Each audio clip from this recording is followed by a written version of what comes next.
Em nome do Pai, do Filho e do Espírito Santo. Amém. Infalível Criador, que dos tesouros da vossa sabedoria tirastes as hierarquias dos anjos, colocando-as com ordem admirável no céu, e distribuístes o universo com incantável harmonia. Vós que sois a verdadeira fonte da luz e o princípio supremo da sabedoria, difundi sobre as trevas da minha mente o raio do esplendor, removendo as duplas trevas nas quais nasci, o pecado e a ignorância. Vós que tornastes fecunda a língua das crianças, tornai erudita a minha língua e espalhai sobre os meus lábios a vossa bênção. Concedei-me discernimento para entender, a capacidade de reter, a sutileza de relevar, a facilidade de aprender, a graça abundante de falar e de escrever. Ensinai-me a começar, regei-me a continuar e perseverar até o término. Vós que sois verdadeiro Deus e verdadeiro homem, e que viveis e reinais pelos séculos dos séculos. Amém. Em nome do Pai, do Filho e do Espírito Santo. Amém. Bom, gente, então dando continuidade aí no nosso curso, lembrando que estamos na segunda parte de 3 partes, segunda parte em que a gente estuda a doutrina da igreja, e no momento a gente está vendo o quê? Os sacramentos, ok? A gente já viu que os sacramentos são o centro da vida da igreja.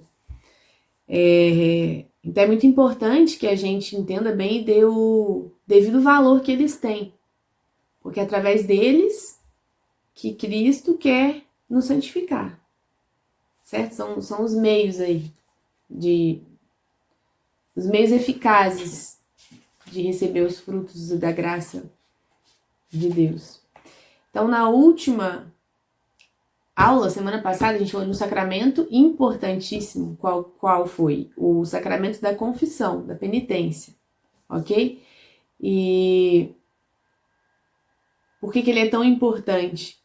Porque ele tem essa virtude aí de devolver pra gente a vida sobrenatural, certo? E através de uma confissão frequente, e de comunhão frequente, confissão frequente, a vida sacramental, que eu vou me santificando. A gente viu também aí as dicas de como fazer uma boa confissão, de que essa confissão tenha bons frutos. Anteriormente a gente viu que se eu me focar unicamente em comungar bem, cada vez melhor, me preparar para isso, eu certamente vou ter muitos frutos, vou me santificando aí aos poucos, ok? Então, dando sequência, agora a gente vai ver o sacramento da unção dos enfermos, certo? E também da ordem. Então, a gente vai falar hoje sobre a unção dos enfermos e sobre o sacerdócio, certo? Então, vamos lá, o sacramento da unção dos enfermos, que antes era conhecido como extrema unção, ok? O que é esse sacramento? Às vezes ele é um sacramento mais misterioso, as pessoas não têm muita familiaridade com ele, às vezes não entendem bem. Bom, então ele é um sacramento que foi instituído por nosso Senhor Jesus Cristo, como todos os outros, com qual finalidade? Com a finalidade de dar alívio espiritual e temporal aos doentes, certo? Então, a gente tem uma passagem aí na Sagrada Escritura em que se fala já desse sacramento praticado lá pelos apóstolos, ó. Lá na Epístola de São Tiago, apóstolo, a gente tem o seguinte: alguém dentre vós está enfermo? Mande chamar os presbíteros. Alguém dentre vós está enfermo? Mande chamar os presbíteros, que são os padres da igreja, e orem sobre ele, ungindo-o com óleo em nome do Senhor. E a oração da fé salvará o enfermo, e o Senhor o aliviará. E os pecados que tiver cometido ser-lhe-ão perdoados. Então, os apóstolos praticavam a extrema unção, que certamente aprenderam de nosso Senhor. Dentre aquelas coisas todas, as orientações que Cristo deu aos seus apóstolos, orientações práticas, que eles transmitiram para a igreja nascente ali, para que fazem parte ali da revelação, que foram levados aí ao longo da nossa tradição, certo? Então vamos entender quais são as características desse sacramento, da unção dos enfermos. Primeiro, quando que uma pessoa pode receber a unção dos enfermos? Então, ela pode... porque tem gente que pensa que o unção dos enfermos é assim, a pessoa tá morrendo e tem até medo. O pessoal, mas antigas vezes tem medo. Não pode chamar para dar unção dos enfermos, quer dizer que a pessoa tá morrendo. Então, não necessariamente. Ela pode e deve ser administrada em perigo de morte por doença, por acidente ou por idade avançada. Então, qualquer situação em que se tenha isso daí, você possa pensar numa possível morte. A pessoa pode receber unção dos enfermos. Ela faz uma cirurgia de risco, enfim, ela pode receber unção dos enfermos. Os idosos com idade avançada, é uma pessoa que sofreu um acidente, enfim. Só que o rito da administração do sacramento da unção dos enfermos, ele engloba antes quando o sacerdote vai até o doente ministrar a unção dos enfermos. Antes da unção dos enfermos propriamente dita deste sacramento, o sacerdote confessa o enfermo, se possível, certo? E depois que ele ministra a unção dos enfermos, ele dá para esse doente o viático. Ele dá a Sagrada Eucaristia para o doente. Ok? Que não necessariamente será a última comunhão, porque não quer dizer que a pessoa vai morrer daquela doença. Mas tem uma grande chance, que é nessas circunstâncias em que a gente recebe a unção dos enfermos. Então, dentro do rito da unção dos enfermos, primeiro o sacerdote confessa o enfermo, depois ele ministra o sacramento da unção dos enfermos, depois ele dá a Santa Comunhão. Então é um combo de sacramento aí, um combo de graça, certo? Só que aí tem um porém. Se o enfermo não puder mais confessar, seja porque ele está inconsciente, porque ele não pode mais falar, é possível ainda assim ser ministrada a unção dos enfermos. Aí dentro do ritual do sacramento, há uma absolvição que o sacerdote faz no doente. É uma absolvição sob condição.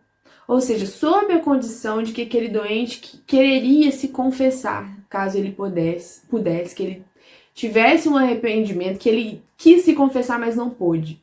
Aí quem sabe os efeitos dessa condição? Deus. Então é uma absolvição que é dada sob a condição. Não quer dizer que ela vai ser eficaz. Ela precisa de ter umas condições para que ela seja eficaz e Deus sabe disso. Então é muito importante esse sacramento. Muitas vezes pode acontecer que uma pessoa ela estivesse em pecado. Talvez a pessoa estivesse em pecado mortal, mas ela tinha uma atrição ali mínima.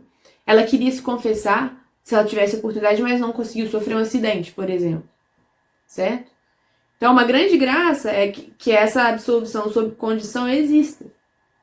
Porque se é o caso, se essas condições são cumpridas, aquela pessoa tem os pecados mortais perdoados ali. E aí ela recebe, então, o sacramento da unção dos enfermos, certo? Então, o que perdoa os pecados ali é a confissão que é feita antes da unção dos enfermos. Então, vamos entender aqui. O sacramento da unção dos enfermos, ele não imprime caráter. Vocês lembram que a gente falou disso? A gente falou que alguns sacramentos imprimem caráter. O que isso quer dizer? Que eles deixam uma marca que nunca será apagada na alma da pessoa que recebe aquele sacramento. Isso acontece no sacramento do batismo, isso acontece no sacramento da confirmação, que é a crisma, e isso acontece no sacramento do sacerdócio. Na unção dos enfermos, Então, se esses 3 sacramentos que eu falei, como eles imprimem caráter, ou seja, eles deixam um sinal na alma que nunca vai sair dali, nem depois da morte, esses sacramentos são recebidos só uma vez, ok? Então, todo sacramento que imprime caráter na alma, faz uma mudança ali na alma, ele só é recebido uma vez. A unção dos enfermos, ela não imprime caráter. Isso significa que ela pode ser recebida mais de uma vez pela mesma pessoa, certo? Caso a pessoa não morra da condição que gerou a necessidade do sacramento. Por exemplo, a pessoa pode ter tido um acidente, recebeu a unção dos enfermos, mas ela se recuperou. Ela pode ter tido uma doença grave, ela recebeu a unção dos enfermos, mas se recuperou, certo? Então, ela pode vir a receber a unção dos enfermos mais de uma vez. Só que ela não deve ser recebida mais de uma vez dentro da mesma doença, a não ser que o quadro mude. Por exemplo, teve um agravamento da doença, enfim. Mas se está no mesmo quadro da doença, não deve ser recebida mais de uma vez, ok? É só esses detalhes aí a respeito da unção dos enfermos, que às vezes as pessoas têm muitas dúvidas. Vamos entender aí as características do sacramento da unção dos enfermos. Quais características? Aquelas essenciais que a gente falou que todos os sacramentos têm. A matéria, a forma e o ministro. Ok? Então, qual que é a matéria do sacramento da unção? É o óleo dos enfermos. Lembra que a gente falou, quando a gente falou do sacramento da confirmação, que o óleo que é usado, o óleo do crisma, é um óleo que o sacerdote, que o bispo consagra na quinta-feira santa? Quem já participou da cerimônia na Semana Santa, da quinta-feira santa, tem uma celebração muito bonita. Já participou na celebração do bispo, em que ele faz a sagração dos óleos. Então tem vários óleos que são consagrados ali, são sagrados ali, e que eles vão ser usados durante o ano todo. Um desses óleos é o óleo dos enfermos, que será usado pelos sacerdotes e pelo bispo quando for ministrar a unção dos enfermos, certo? Tem que ser um óleo de oliveira e é um desses óleos que são consagrados ali. Eu não sei se alguém já presenciou um sacerdote ministrando o sacramento da unção dos enfermos, mas é um sacramento muito bonito. E a finalidade desse sacramento também, que a gente vai falar aqui, a graça sacramental que ele traz, ela é muito bem expressa pelo rito maravilhoso desse sacramento, que mostra pra gente, assim, a riqueza da nossa igreja, esse tesouro que Cristo deixou pra gente. Quando o sacerdote... Então, assim, a gente viu que a matéria do óleo do crisma, a matéria do sacramento da unção dos enfermos é o óleo dos enfermos. Então, essa é a matéria, ok? Agora, qual que é a forma do sacramento da unção dos enfermos? A forma são as palavras e os movimentos que o sacerdote faz quando ele vai ministrar esse sacramento. São as unções que ele dá no enfermo. E são 6 unções que ele dá nesse enfermo. Então, com as mãos e com esse óleo dos enfermos, ele vai ungir os olhos, as narinas, o ouvido, a boca, as mãos e os pés.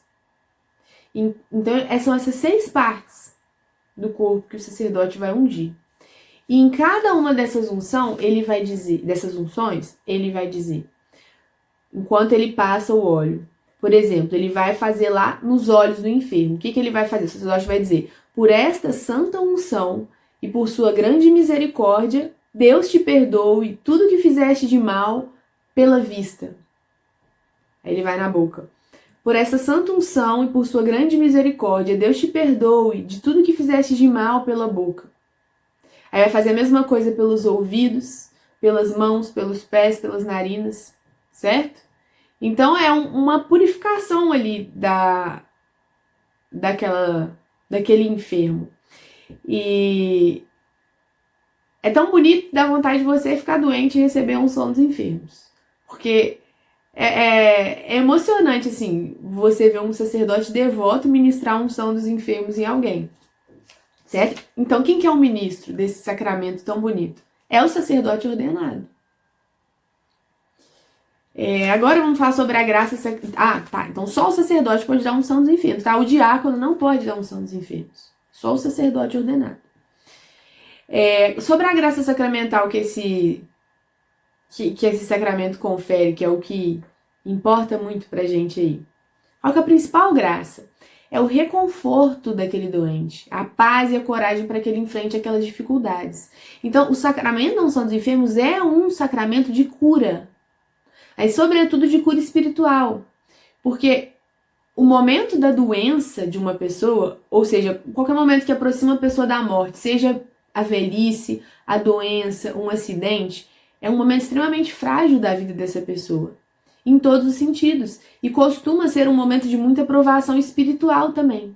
De muita tentação, de muita fraqueza, às vezes de falta de esperança, certo?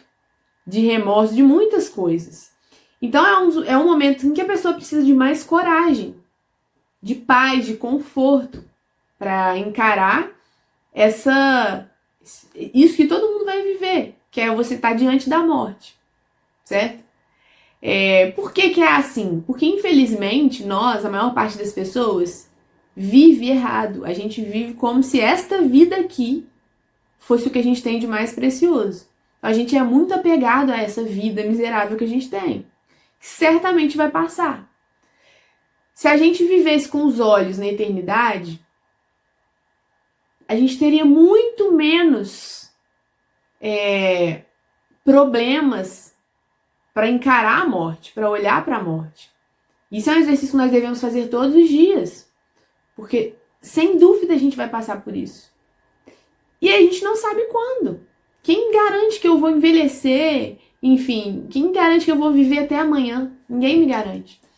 E a gente vive um pouco como louco, porque a gente não se prepara para o único momento importante da nossa vida. Nossa vida tem um único momento importante, é o momento da nossa morte. Tudo que a gente fez perde a importância nesse momento. E só o que vai ser levado nesse momento tem importância. Tanto de bom quanto de ruim.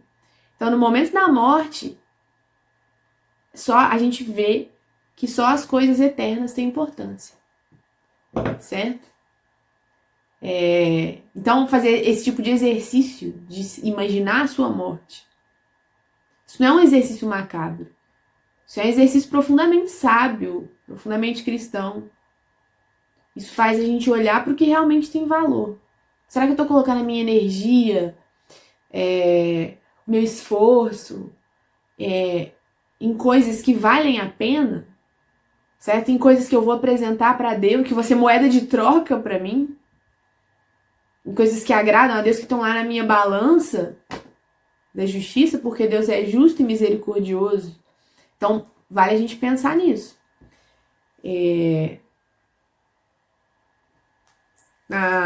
No catolicismo, isso se chama os novíssimos do homem. Aquelas realidades que têm a ver com eternidades.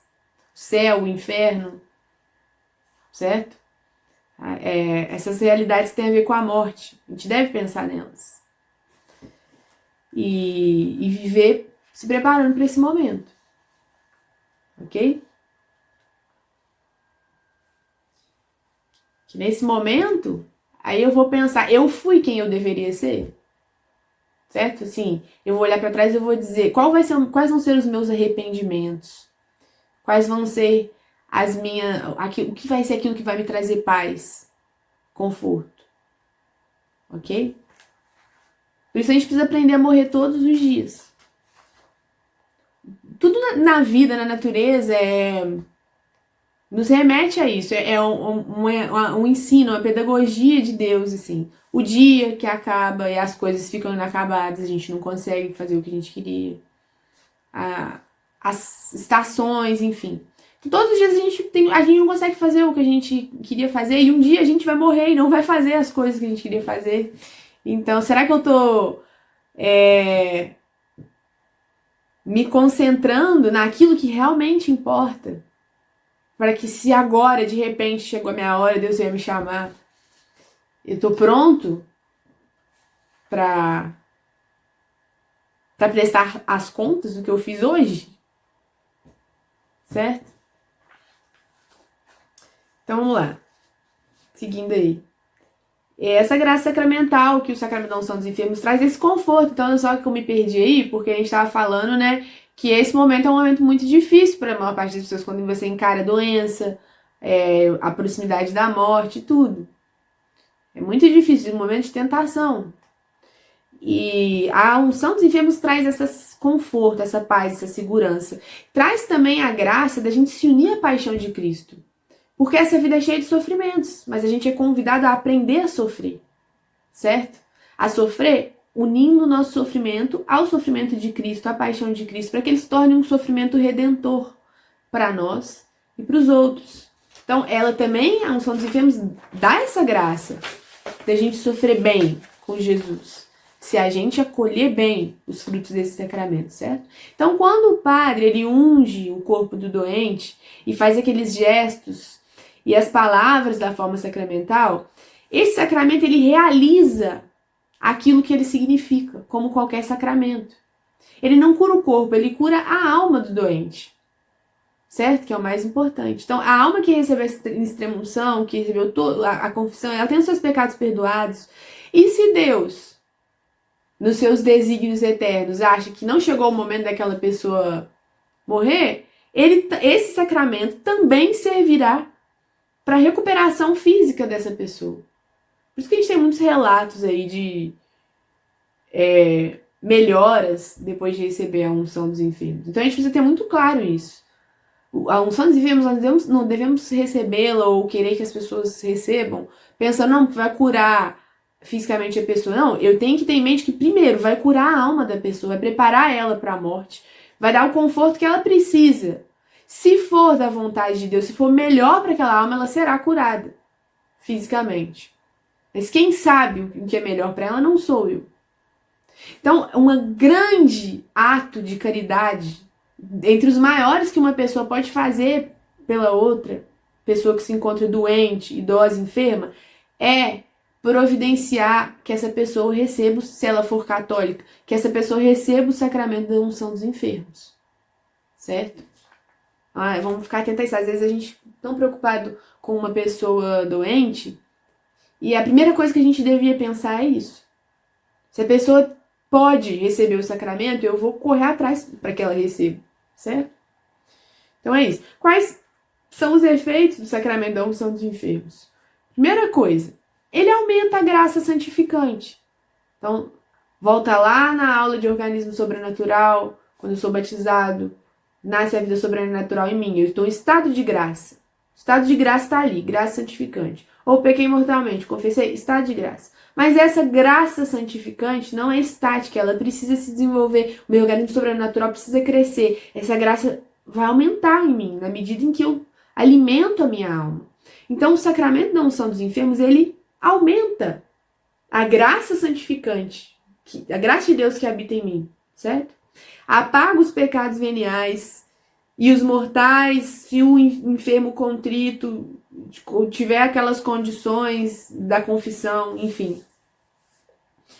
Ele livra a alma do enfermo daqueles resíduos do pecado, porque, gente, o pecado deixa resíduos. A gente acha que não, que eu posso ficar pecando aí, deixa vários resíduos na minha alma, como torpor, frieza espiritual, enfim, falta de inclinação para o bem. Mesmo depois de perdoados, o pecado, ele machuca a alma. Ele atrapalha todo o trabalho difícil de crescimento espiritual que a gente faz. Então, a unção dos enfermos também livra a alma dos resquícios do pecado. Se convier a salvação da alma e a glória de Deus, também restitui a saúde do corpo, certo? Dá conforto e paciência para suportar os incômodos da doença, força para resistir às tentações e ter uma santa morte. Então, olha só, quanta coisa importante aí desse sacramento. Então, próxima vez que souberem de uma pessoa doente, enferma, acidentada, sabe que a pessoa é católica, faz tudo o que for possível para que essa pessoa receba o sacramento da unção dos enfermos. É a principal coisa que você pode fazer para essa pessoa, sem dúvida. Certo? Então, sobre o sacramento da unção dos enfermos, é isso que eu queria trazer. Não tem muito mais o que falar. Basicamente é isso, certo? Agora sobre o sacramento da ordem. Vamos falar sobre o sacerdócio católico. Ok? Então, para a gente entrar nesse assunto aí, fazer uma explanação que é a seguinte. Lá a gente viu aí para trás os sacramentos da iniciação cristã. Quais são os sacramentos da iniciação cristã? O batismo, a crisma e a eucaristia. E aí a gente pode dizer o seguinte: estes sacramentos, eles estão voltados para a própria salvação da pessoa. Eu busco esses sacramentos e recebo para minha salvação. Eu busco o batismo, a crisma e a eucaristia, eles dizem respeito a mim, ao meu nascimento espiritual, ao meu crescimento espiritual, é o meu alimento espiritual, dizem respeito à minha salvação. Mas existem sacramentos que dizem respeito à salvação do próximo, certo? Que sacramentos são esses? A ordem e o matrimônio, ok?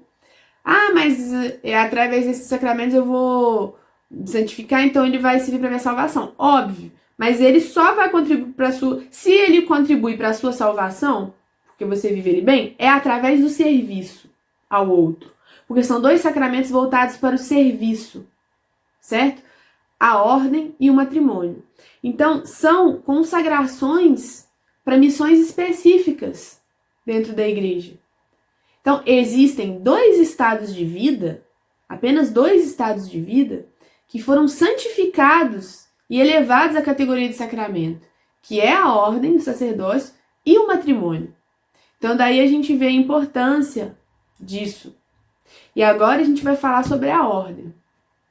Depois a gente vai falar sobre o matrimônio. Então, o que é esse grandíssimo sacramento da ordem? É um sacramento, obviamente, instituído por nosso Senhor Jesus Cristo, como todos os outros. Para quê? Com qual finalidade? Para conferir o poder e a graça de quê? De exercer funções e ministérios eclesiásticos que se referem a duas coisas: o culto de Deus e a salvação das almas. Então isso é muito importante, ó. É um sacramento que confere poder e graça. Ao mesmo tempo que o sacerdote, que é feito sacerdote, ele recebe um poder, o maior poder do mundo. Nenhum poder é maior que esse. Certo? Isso também é uma grande graça para ele. E este poder e essa graça, eles têm duas finalidades. Isso precisa ser muito claro para todo mundo. Primeiro, o culto a Deus, porque Deus deve ser cultuado, porque ele é Deus. Então, o sacerdote existe para dar culto a Deus, prestar o devido, o verdadeiro culto a Deus e trabalhar para a salvação das almas. Essa é a função do sacerdote. Enquanto sacerdote, certo? O fato dele ser esses sacramentos da ordem que o torna sacerdote dá para ele o poder disso. É isso que é a função inerente a esse poder. O sacerdote pode fazer um monte de outras coisas? Sim, mas as coisas essenciais são essas, da função dele. Ok? Então, culto a Deus e salvação das almas. É isso. O que pode ser maior que isso? O ser humano foi criado para dar glória a Deus e viver eternamente feliz com ele, participar da vida divina. E salvar as almas para que elas façam o mesmo, eternamente, sejam eternamente felizes com Deus. Então nada pode ser maior que isso. Essa é a maior de todas as vocações que o ser humano pode ter. Ok? Eu vou fazer uma brevíssima explicação. Para quem não sabe, também não vai ficar muito claro agora, porque depois eu vou falar melhor disso, que é sobre a vida religiosa e o clero. Só para clarear um pouquinho, porque isso é muito confuso para muita gente. Porque é o seguinte, existem os sacerdotes que foram... Quem fundou os sacerdotes? Foi Jesus Cristo. Os 12 primeiros padres foram os 12 apóstolos, certo? Eles foram feitos, ordenados por Jesus, ok?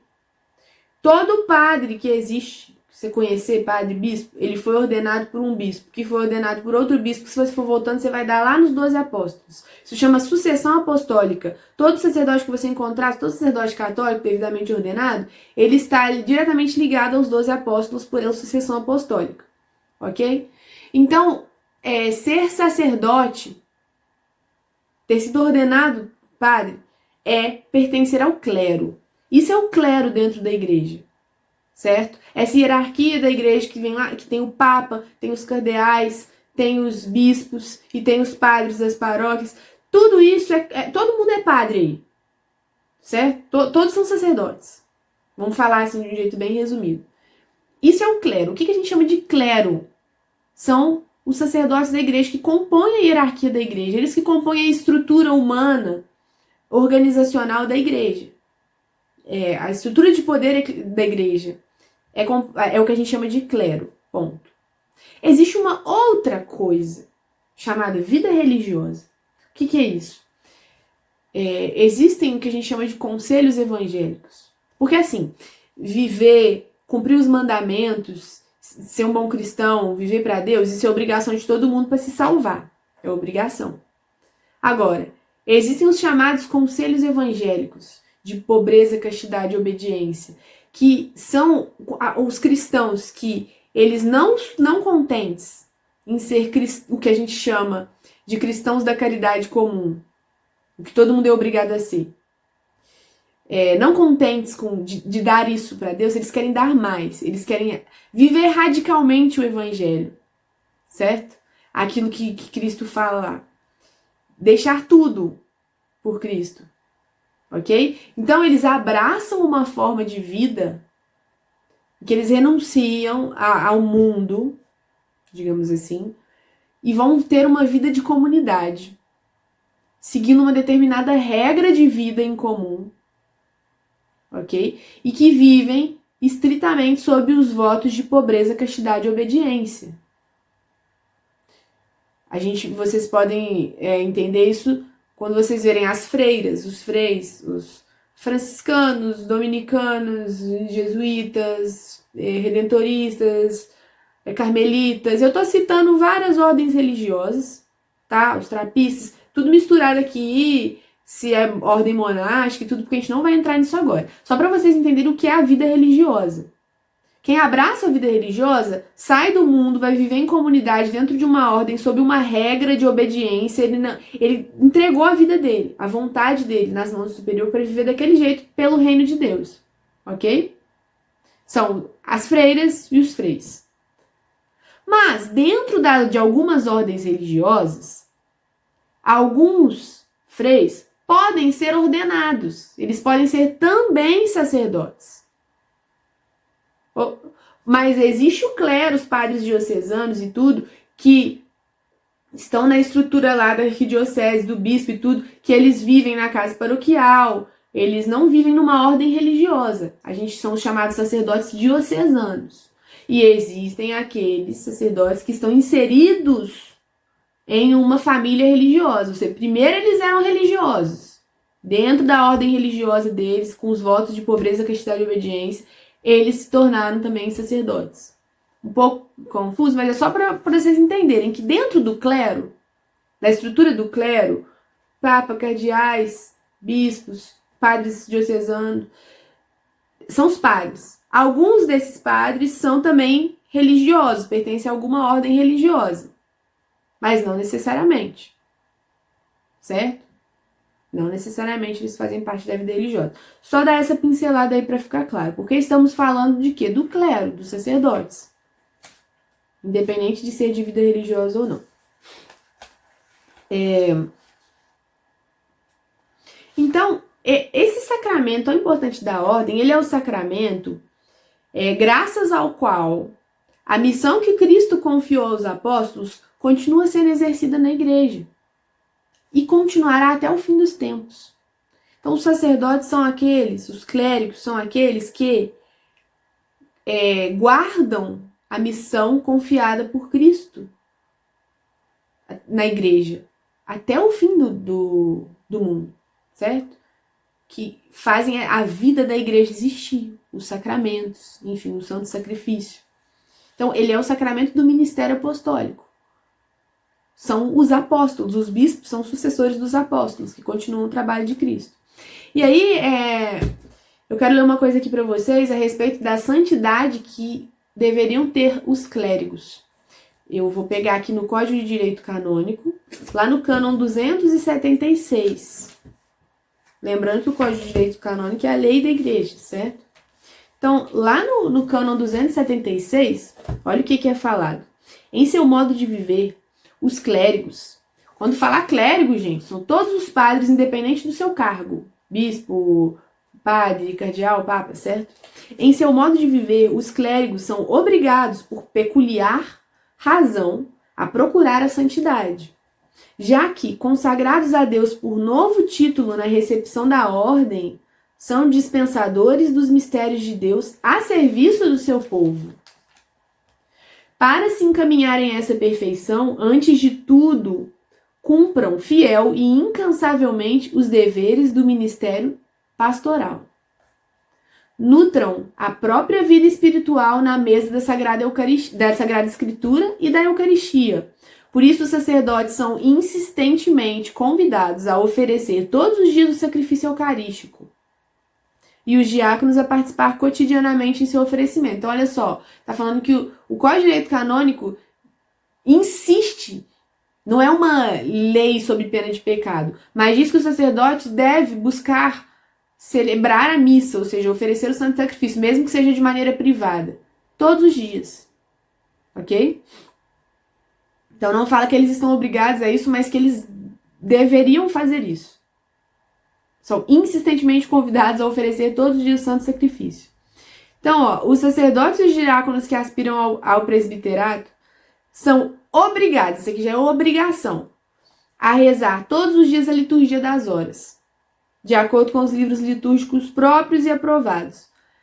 Para quem não sabe, a liturgia das horas é a oração pública da igreja.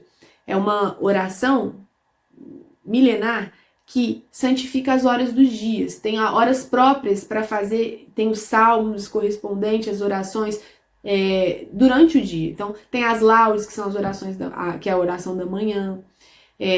As vésperas são a oração do fim da tarde, as completas são a oração de antes de dormir. Tem outras horas do dia, além dessas 3 principais, mas isso compõe a liturgia das horas. Todos os clérigos, todos os sacerdotes são obrigados a rezar a liturgia das horas, todos os dias. Em unidade, no mundo inteiro, eles estão rezando a mesma oração, certo? Enfim, isso aqui é muito importante, ó. Eles são solicitados a se dedicar regularmente à oração mental, ou seja, a meditação, a se aproximar com frequência do sacramento da penitência, ou seja, se confessar frequentemente, cultuar com especial veneração à Virgem Mãe de Deus e usar outros meios de santificação comuns e particulares. Estão obrigados a observar a continência perfeita e perpétua por causa do reino dos céus. Por isso são obrigados ao celibato, que é um dom especial de Deus, pelo qual os ministros sagrados podem mais facilmente unir-se a Cristo de coração indiviso e dedicar-se mais livremente ao serviço de Deus e dos homens. Certo? Então, por que eu fiz questão de ler isso aqui? Porque, para a gente ver como que, devido à sua missão sublime, o sacerdote é convidado a buscar em tudo na sua vida a santidade. Não que nós não sejamos, mas é que ele não é possível ao sacerdote cumprir a sua missão se ele não emprega todos os meios para renunciar a tudo e viver apenas para o serviço de Deus e das almas e se santificar. Eu vou fazer uma recomendação para vocês. Eu já falei muito desse livro em outros momentos, que é um livro, O Diálogo, de Santa Catarina de Sena. Foi uma grande mística católica do século... o quê? 14? Eu sempre confundo, é por lá, por 1300, por aí. Enfim, esse livro, ele é um tesouro. Esse livro retrata uma experiência mística de Santa Catarina de Sena em que Deus Pai, não é Jesus, respondeu algumas perguntas que ela fez. Esse livro é uma catequese do início ao fim. E ele dedica uma boa parte desse livro, Deus Pai, falando para ela sobre os sacerdotes. E ele fala sobre como eles devem ser santos, ele fala sobre a dignidade do sacerdote, e ele revela para ela toda a podridão que existia no clero, em grande parte do clero, naquela época já. Que a gente acha que as pessoas acham que a igreja era perfeita, né? Que os problemas todos surgiram no nosso tempo. No modernismo surgiu, porque a Idade Média a igreja era um mar de rosas. Não era. Lê o Diálogo que vocês vão ver que não era. Deus Pai mostrando para Santa Catarina de Sena as abominações que aconteciam no clero, certo? E naquela época, apesar de existirem muitos santos sacerdotes, que ele mostra para ela também, mas mostrava a podridão que existia. Dizia como que eles seriam cobrados, mas olha que interessante, como que Deus Pai falava para ela que o sacramento que eles ministravam não era prejudicado por causa disso. E ainda dizia para ela que dos ministros ungidos dele, ou se fala o bem ou não se fala nada. Que ninguém estava autorizado a ficar difamando os sacerdotes maus, que a gente precisava rezar por eles, mas que eles seriam duramente cobrados se não se arrependessem das dívidas, mais cobrados do que os leigos. Enfim, é uma recomendação para quem quiser ler, não só por isso, o livro é incrível, certo? E no livro do Padre Tanqueray, que eu sempre uso nas catequeses, para muitas coisas que a gente fala aqui, eu não vou ler aqui, né? Mas, se alguém tiver curiosidade de ler a parte em que ele fala do sacerdócio, o Padre Tanqueray, ele fica páginas e páginas, simplesmente, a única coisa que ele fica falando é que o sacerdote tem que ser santo, ponto. E falando todos os meios, que tudo que ele deve fazer, e mostrando de todas as formas possíveis que o sacerdote precisa de ser o mais santo possível, o mais mortificado possível, senão ele não consegue cumprir o ministério dele, certo? Ele fala que o sacerdote ele não tem sucesso em salvar as almas se ele não busca a santidade pessoal dele, ok? Dando continuidade aí, lá no catecismo, o que eu quero falar agora? Quero falar de como Cristo como o verdadeiro e único sacerdote e autor do verdadeiro e único sacrifício. Ah, mas então o sacerdote não é sacerdote e o sacrifício da missão não é sacrifício? Não, vamos entender. Porque o sacerdote católico, ele está apenas agindo em nome de Cristo, que é o único sacerdote, certo? E realizando o sacrifício de Cristo na cruz. Não é um novo sacrifício, é o mesmo sacrifício. Então, lá no Catecismo da Igreja Católica, no número 1545. 1545. Olha só, o sacrifício redentor de Cristo é único, realizado uma vez por todas. Não obstante, tornou-se presente no sacrifício eucarístico da Igreja, na celebração da Santa Missa. O mesmo acontece com o único sacerdócio de Cristo. Tornou-se presente pelo sacerdócio ministerial. O que é o sacerdócio ministerial? É o dos sacerdotes, dos padres. Então, o único sacerdócio de Cristo torna-se presente através do sacerdócio ministerial, sem diminuir em nada a unicidade do sacerdócio de Cristo. Por isso, somente Cristo é o verdadeiro sacerdote e os outros são seus ministros. Dito isso, a gente precisa entender que todo batizado, toda vez que uma pessoa é batizada, quando eu fui batizado, quando vocês foram batizados, nós recebemos uma missão geral. A missão geral de todo batizado, de ser sacerdote, profeta e rei. Nossa, como assim? Num sentido geral.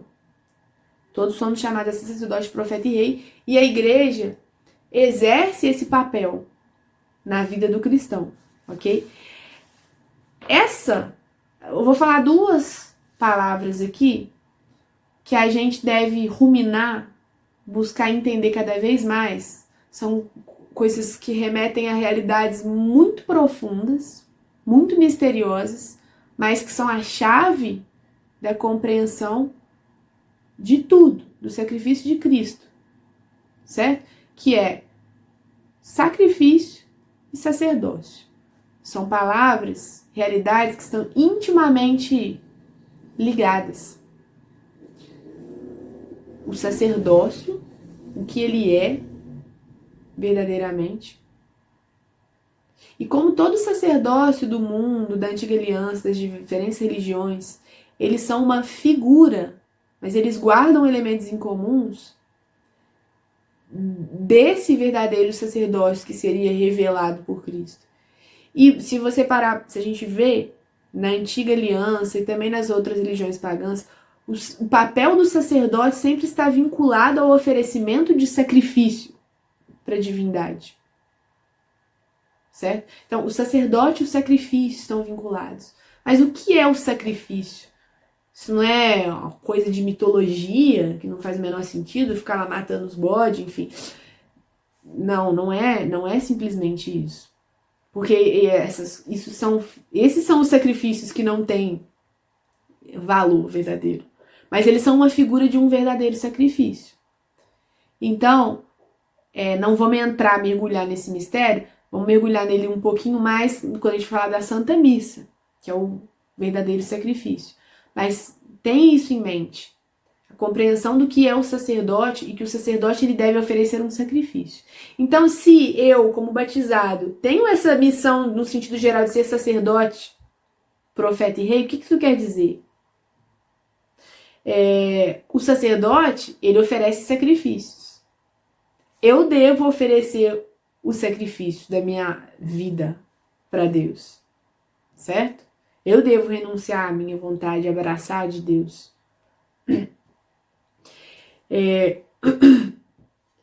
O que Jesus transmite à igreja como rei? Um poder de governar as almas. Mas todo mundo deve fazer isso, nem que seja a sua própria. Certo? A dos seus filhos. Você tem que governar a sua alma, ao menos. Ok? O que Jesus transmite à igreja quando ele transmite aquele poder de profeta? É o poder do ensino da doutrina. Certo? Todo mundo também tem que fazer isso. Todos somos chamados a ser pais e mães, de alguma forma, de almas. Ok? Quando você recebe o sacramento do crisma, você é soldado de Cristo. Você tem que ir e agir. Ok? E essa missão de sacerdote tem a ver com o poder de santificar as almas. Certo? Então, existe um sacerdócio que é comum a todos os fiéis. Então, não posso falar não. Ah, não, mas esse sacerdote, todo mundo tem sacerdote, profeta e rei. Isso é um sacerdócio comum a todos os fiéis batizados. Mas, não obstante a isso, ou seja, ainda que existe esse sacerdócio geral, existe o sacerdócio ministerial, que é específico do ministério dos bispos e padres. Ok? Então, esse sacerdócio que é comum a todos os fiéis, como que ele se cumpre? Ele se cumpre quando a gente desenvolve a nossa graça batismal, certo? Porque eu devo desenvolver a minha graça batismal. Viver segundo o Espírito e não segundo a carne. Deixar morrer o homem velho. E sacrificando o homem velho em mim. Isso eu vou vivendo o sacerdócio comum dos fiéis. Certo? O sacrifício de si, total entrega a Deus. Mas existe o sacerdócio ministerial.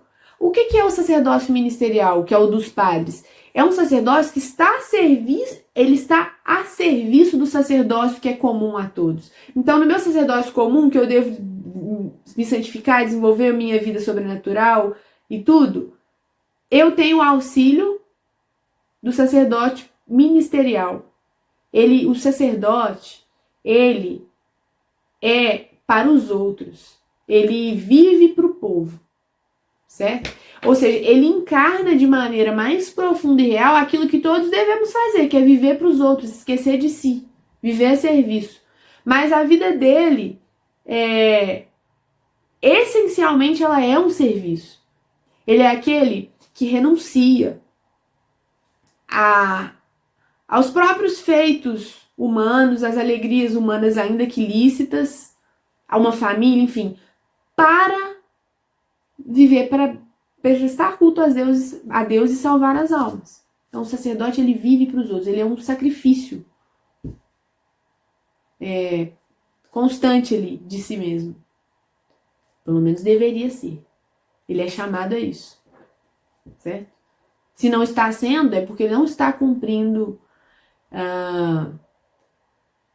devidamente aquilo para o que ele foi chamado a cumprir. Ok? Então, o sacerdócio ministerial, ele se refere ao desenvolvimento da graça batismal em todos os cristãos, não somente em si.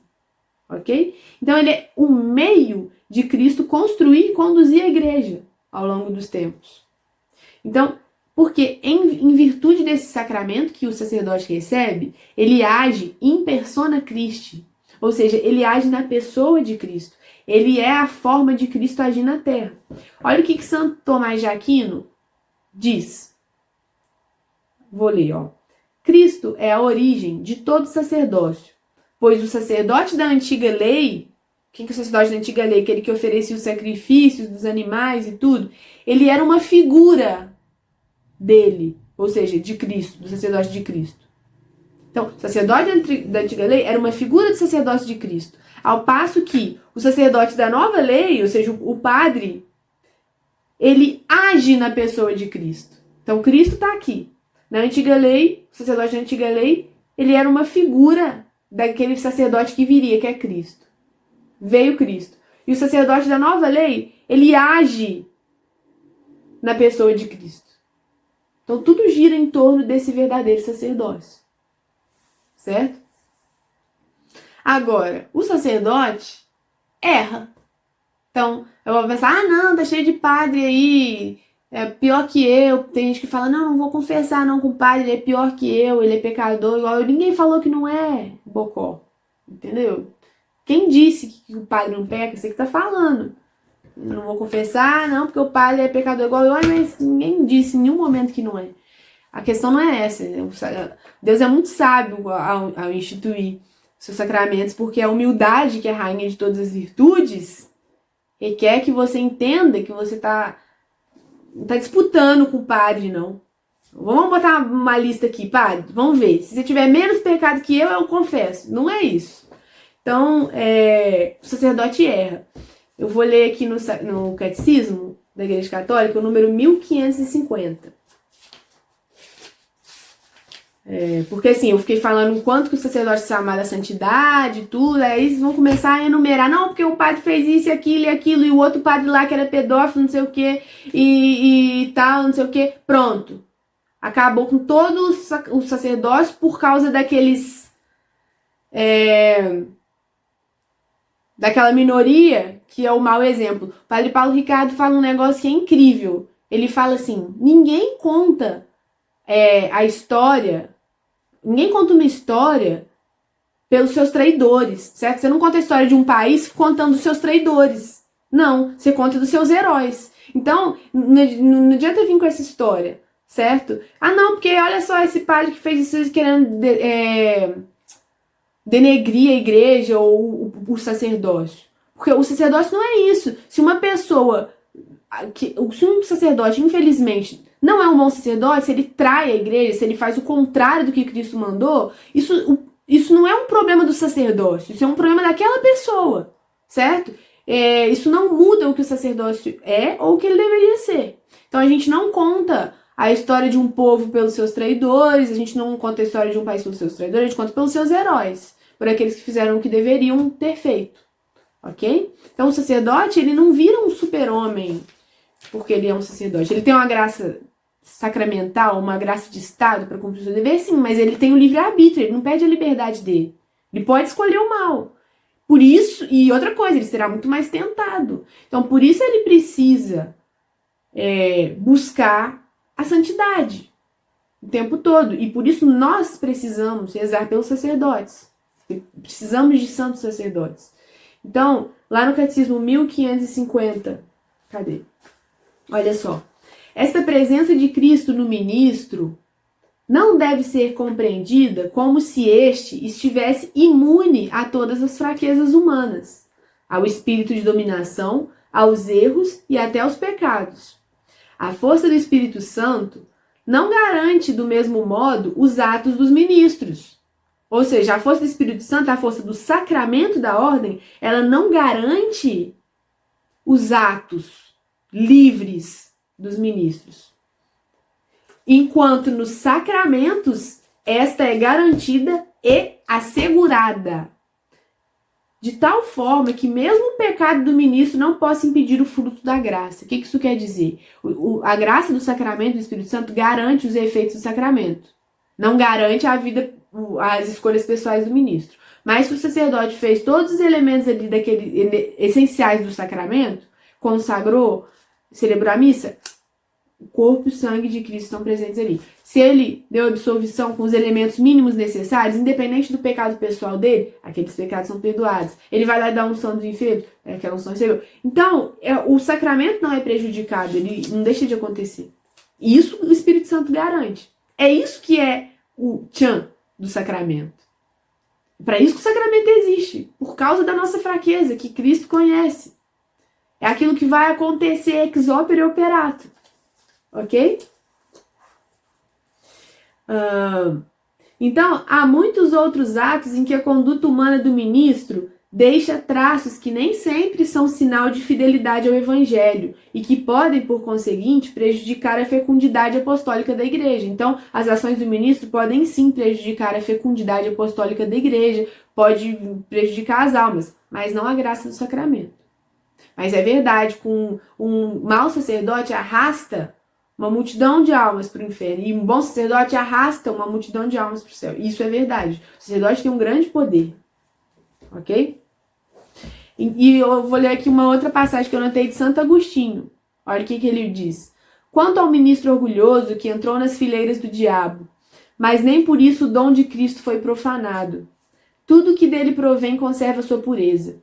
O que passa por ele continua límpido e cai em terra fértil. Na verdade, a virtude espiritual do sacramento se assemelha à luz.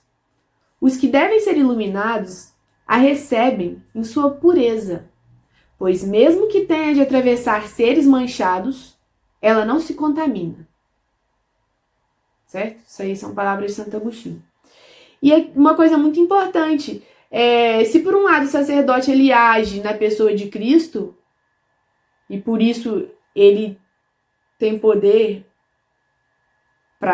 de agir na salvação das almas, que é uma de suas funções, por outro lado, através do sacerdote, ele age em nome de toda a igreja. Lembra que o sacerdote ele tem que prestar culto a Deus? Ele é o responsável pelo culto a Deus e pela salvação das almas. Então, olha que interessante. Culto a Deus e salvação das almas.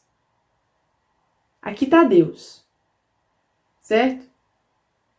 Salvação das almas. Então, o sacerdote ele age na pessoa de Cristo para salvar as almas.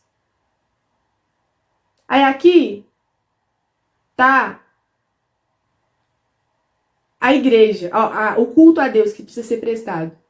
O sacerdote, ele fala em nome da igreja para prestar culto a Deus.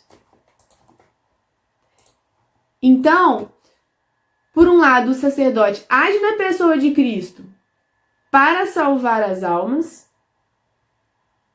E por outro lado, ele fala em nome de toda a igreja para prestar o culto devido a Deus. Então, ele representa Deus para salvar as almas e representa as almas para prestar culto a Deus. Ok? Ele está ali, fazendo isso, está ali, representando. Então, o sacerdote, ele age em nome de toda a igreja, quando ele apresenta a Deus a oração da igreja. Sobretudo, o sacrifício eucarístico. Isso é extremamente importante, porque tentem agora prestar mais atenção na liturgia eucarística. Olha ali as palavras do sacerdote. Olha as palavras do sacerdote, o que ele fala. Ele está se dirigindo a Deus. Infelizmente, hoje, muitas vezes na missa, os símbolos eles não estão expressando adequadamente o que está acontecendo ali.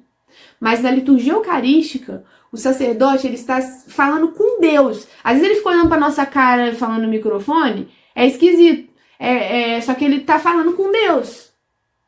Entendeu? Por isso o costume milenar da igreja do sacerdote ficar virado para Deus. Não é que ele está de costas para gente, é porque aquela oração ela é dirigida a Deus, ela não é dirigida aos fiéis. É o momento em que ele está prestando sacrifício. Então tentem prestar, por mais que o sacerdote esteja virado para a gente, falando para nossa cara com o microfone, vejam que ele está se dirigindo a Deus. E olha o que ele está falando para Deus. Que ele está muitas vezes ali falando em nome da igreja. Ele está oferecendo o sacrifício de Cristo, representando toda a igreja. Ele está representando o que a gente deve a Deus. E eu não vou entrar muito nisso aqui, porque quando a gente falar da missa, a gente vai falar das coisas que a gente deve a Deus. São 4 coisas que eu devo a Deus. Eu devo prestar o culto de adoração devido a Deus. Eu devo pedir perdão por todos os meus pecados. Eu devo agradecer por todos os dons recebidos, por todas as graças recebidas. E eu devo pedir as graças que eu preciso. E a forma em que, o momento em que isso tudo é feito de maneira perfeita, porque isso é feito através do maior dom de todos, que é o sacrifício de Cristo na cruz, é a Santa Missa. Tá? Então preste atenção nas palavras do sacerdote. Ele fala em nome da igreja, ele fala em nome de todos nós. Então eu não vou ficar falando isso aqui agora não, porque isso daí é o que a gente vai falar quando a gente falar da missa, tá? E o tempo tá acabando também. Então, sobre a instituição do sacerdócio, quando que ela foi feita? Ela foi feita na última ceia, na Quinta-feira Santa. Lembram que da Quinta-feira Santa?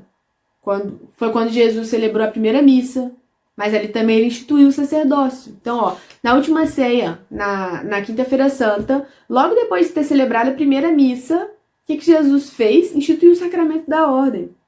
Os apóstolos ali, eles receberam o poder de celebrar a missa, conferido por Cristo.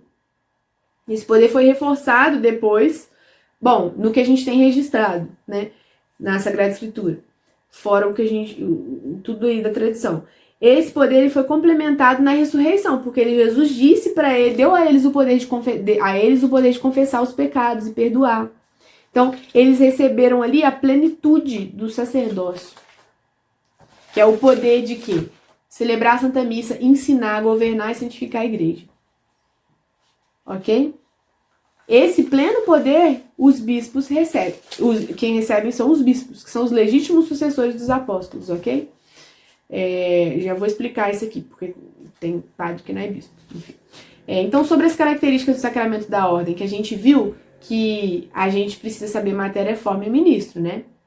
Então, como eu disse antes, o sacramento da ordem é um dos sacramentos que imprime caráter, ou seja, ele faz uma marca na alma que não vai mais sair dali, certo? Então, ele acontece num único momento, ok? Qual que é a matéria do sacramento da ordem? O bispo, ele impõe as duas mãos na cabeça daquele que vai ser ordenado. A matéria do sacramento são as duas mãos do bispo. É através do poder sacerdotal do bispo que Cristo vai ordenar um novo sacerdote. Ok? Qual que é a forma do sacramento da ordem? A forma é a oração consecratória que o bispo faz. Então, o bispo faz uma oração belíssima, pela imposição, ao mesmo tempo em que impõe as mãos,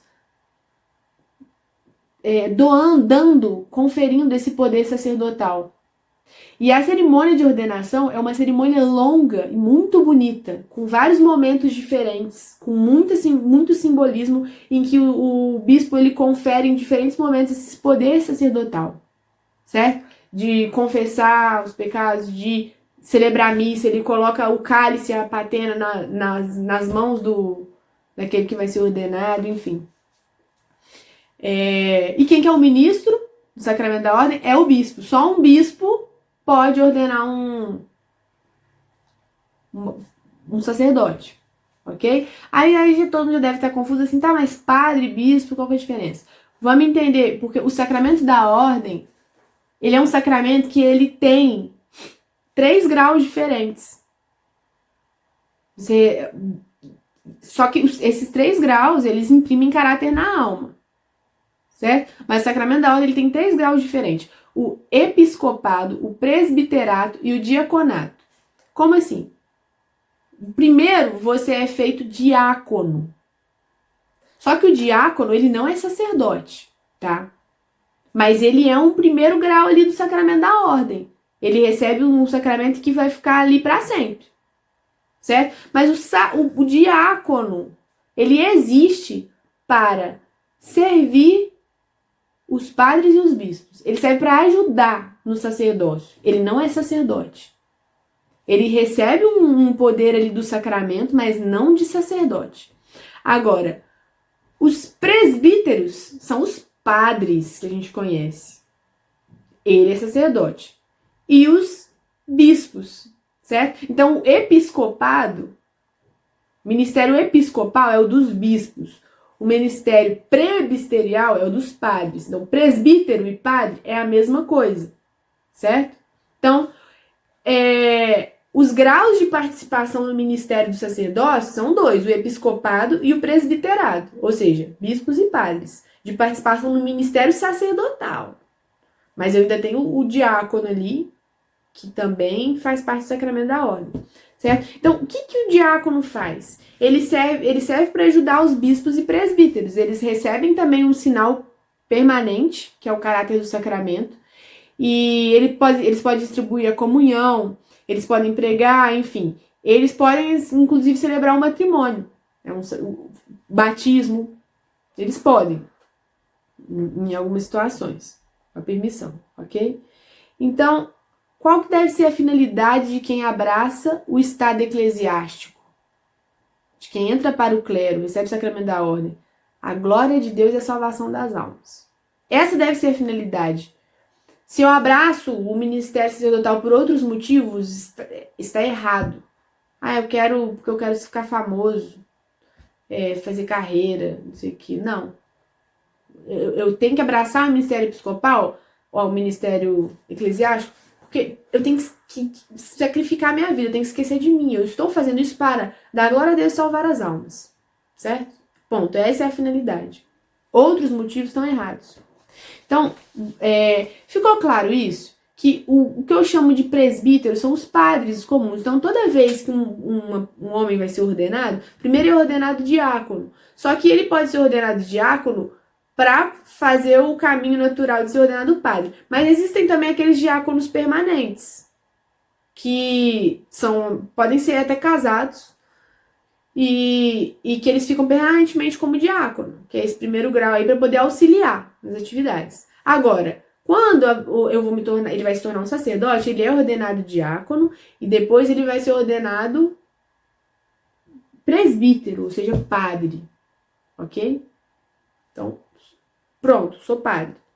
Então, de tempos em tempos, a igreja precisa ordenar bispos que vão governar as arquidioceses e que eles serão escolhidos entre os presbíteros. Então, uma pessoa se torna bispo, ela é escolhida ali entre os padres e se torna bispo. E tem uma nova etapa do sacramento em que ele tem uma nova ordenação episcopal. Ele já era padre, mas ele tem uma ordenação episcopal em que ele tem uma graça de estado maior ali. Uma graça sacramental para poder cumprir o ministério de bispo dele. Certo? Então, quais são os efeitos do sacramento da ordem? Que a gente já falou aí, imprime caráter. Ou seja, uma coisa que permanece para sempre. Isso é muito bonito. É sacerdote para sempre. Então, uma pessoa, uma vez sacerdote, será sacerdote para sempre. Durante essa vida e depois dessa vida. Essa marca jamais vai sair da alma do sacerdote ordenado. Assim como não vai sair a sua marca de batizado, nem de crismado. Certo? Se um sacerdote largar a igreja, se ele for reduzido ao estado laical, seja por qual motivo for, seja porque ele chutou o balde mesmo, ou porque ele fez tudo certinho, pediu dispensa da atividade presbiterial, para talvez ter algumas situações em que ele é reduzido ao estado laical, ele até se casa dentro, sem estar irregular com a igreja, mas ele não deixa de ser sacerdote. Ele pode não ter autorização para exercer o poder sacerdotal dele, mas ele terá para sempre aquilo ali na alma dele. É sacerdote para sempre, certo? O sacerdote ordenado, ele recebe uma graça de se configurar a Cristo, que é sacerdote, mestre e pastor. Então ele vai receber a graça para isso. Se ele for fiel, essa graça vai dar frutos. Ok? Agora, na ordenação... eu vou falar aqui para vocês poderem ver depois. Ó. Lá no Catecismo, no 1585, vocês quiserem ver... Lá do 1585 até o 1588.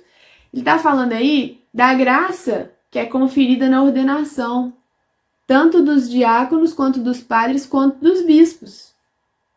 Certo? Então, porque lá do bispo, por exemplo, ele tem uma graça maior de guiar e defender a igreja com prudência, sendo pastor e tudo. Depois vocês leiam lá. Muito interessante. Ok? Agora, olha só, quais são os deveres dos fiéis, nós, em relação àqueles que são chamados à vocação das ordens sacras? Ou seja, nós temos deveres em relação àqueles que são chamados ao sacerdócio. Eu vou ver aqui no segundo catecismo da doutrina cristã. Olha só, quais são? Primeiro, deixar aos seus filhos plena liberdade de obedecer à vocação de Deus. Então, se o filho tem uma vocação sacerdotal, eu tenho obrigação de deixar plena liberdade para que ele obedeça a Deus, em primeiro lugar, certo? Eu devo pedir a Deus que se digne de conceder à sua santa igreja bons pastores e zelosos ministros. Nós devemos pedir a Deus, porque nós precisamos. Nós somos também culpados da queda dos nossos sacerdotes, certo? E eu devo guardar grande respeito a todos que por meio dessas ordens se consagram a Deus. Então eu devo ter um respeito pela dignidade sacerdotal, certo? Bom, gente, acho que era isso que eu queria trazer para vocês hoje sobre o sacramento da ordem. E fica aí as recomendações, né, que eu fiz, o diálogo para vocês lerem, muito bom, por várias coisas. Nós vamos ter uma aula sobre a Santa Missa. Lá eu vou falar mais dessa questão do sacrifício em si. E eu recomendo também, eu acho que eu já falei desse livro aqui, um livro maravilhoso que chama O Tesouro Oculto, de São... Esqueci o nome do outro. Enfim, é O Tesouro Oculto. Eu recomendo muito que quem quiser, é um livro pequeno, mas é um tesouro mesmo, tá? Ele fala sobre a Santa Missa, ele ensina a gente a assistir a Santa Missa com frutos. É incrível. Eu vou usar muito esse livrinho. Eu ia mostrar pra vocês, mas ele sumiu. Eu emprestei pra alguém, eu não sei pra quem, e não consigo lembrar. Se tiver com algum de vocês, por favor, me avisem. Mas, enfim, eu recomendo muito. Às vezes as pessoas, queria comprar um livro e tudo. Compra esse livro. Um devocionário, o diálogo também é excelente, enfim. E aí a gente vai falar bastante disso, tá? Quando a gente estiver falando da Santa Missa. Tem a ver também com o sacerdócio. Mas o que a gente precisa entender é que essa é a maior de todas as vocações que um ser humano pode ter. A vocação do sacerdócio. E como que a gente precisa, nós precisamos do sacerdote. O sacerdote, é através dele que a gente nasce para a graça, é através dele que a gente tem o nosso remédio espiritual se a gente cair, é através dele que a gente tem a Santa Eucaristia, a Santa Missa. Imagina a nossa vida sem um sacerdote. Então, tantas histórias aí, tantas histórias de perseguição, na época lá da Revolução Francesa, quando não tinha sacerdote tudo juramentado, aí os sacerdotes passavam de tempo em tempo, dar o sacramento escondido, a dificuldade que as pessoas tinham para receber o sacramento. Quantos países aí foram evangelizados quase que por leigos? Não lembro agora qual, acho que é a Coreia, eu não lembro, um país aí. No Japão já tem muitas histórias de perseguições em que comunidades ficavam por muito tempo sem sacerdote, sem Eucaristia. E às vezes a gente não dá valor para a facilidade que a gente tem de ter o sacerdote, de ter a missa, de ter a confissão. Então vamos valorizar, porque a gente não sabe até quando a gente terá isso daí, né? À nossa disposição. Quem lembra aí da pandemia, as privações em relação aos sacramentos que as pessoas viveram na pandemia, experimentou um pouquinho desse desespero aí, de ficar sem sacerdote. Enfim, é isso. Eu queria que, depois dessa aula, vocês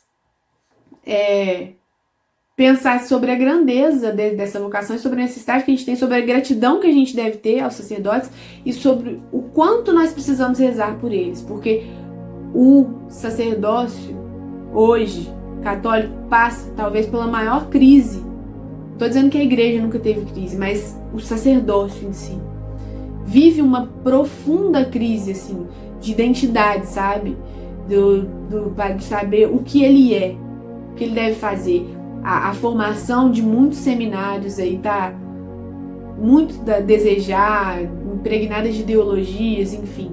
Então a gente tem que rezar pelos sacerdotes e valorizar muito os bons sacerdotes que a gente conhece e rezar muito por aqueles que não estão cumprindo bem o seu ministério, certo? De ser um sacrifício em favor das almas, ok? Então é isso, gente, que a gente que deveremos ver hoje.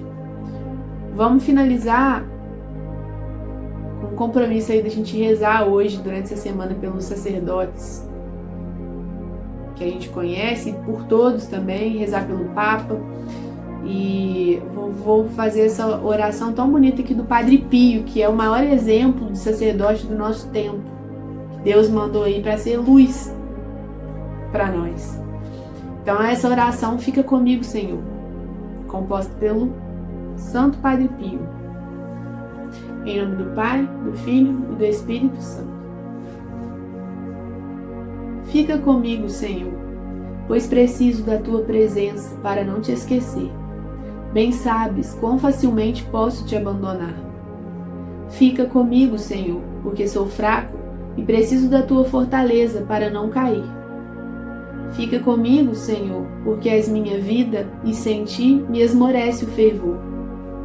Fica comigo, Senhor, porque és minha luz e sem Ti reina a escuridão.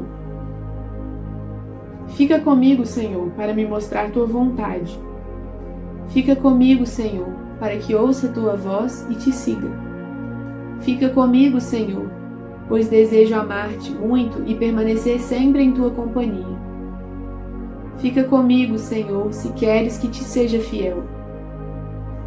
Fica comigo, Senhor, porque minha alma, conquanto seja paupérrima, quer ser para Ti um lugar de consolação, um ninho de amor.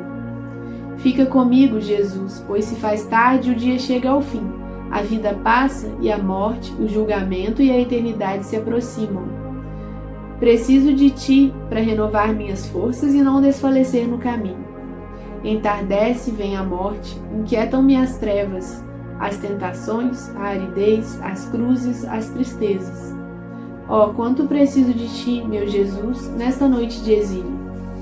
Fica comigo nesta noite, Jesus, pois ao longo da vida, com todos os seus perigos, eu preciso de Ti. Faze, Senhor, que Te reconheça, como Te reconheceram os discípulos de Emaús ao partir do pão, a fim de que a comunhão eucarística seja a luz que dissipa as trevas, a força que me sustenta e a única felicidade do meu coração. Fica comigo, Senhor, porque ao chegar à morte quero estar unido a Ti, se não pela santa comunhão, ao menos pela graça e pelo amor. Fica comigo, Jesus. Não peço consolações divinas, porque não as mereço, mas apenas o dom da Tua santíssima presença. Ah, isso sim Te suplico. Fica, Senhor, comigo, pois é só a Ti que procuro. Teu amor, Tua graça, Tua vontade, Teu coração, Teu Espírito, porque Te amo e a única recompensa que Te peço é poder amar-Te sempre mais. Com amor sólido e prático, desejo amar-Te de todo o coração enquanto estiver na terra, para continuar a Te amar perfeitamente por toda a eternidade. Amém. Em nome do Pai, do Filho e do Espírito Santo. Amém.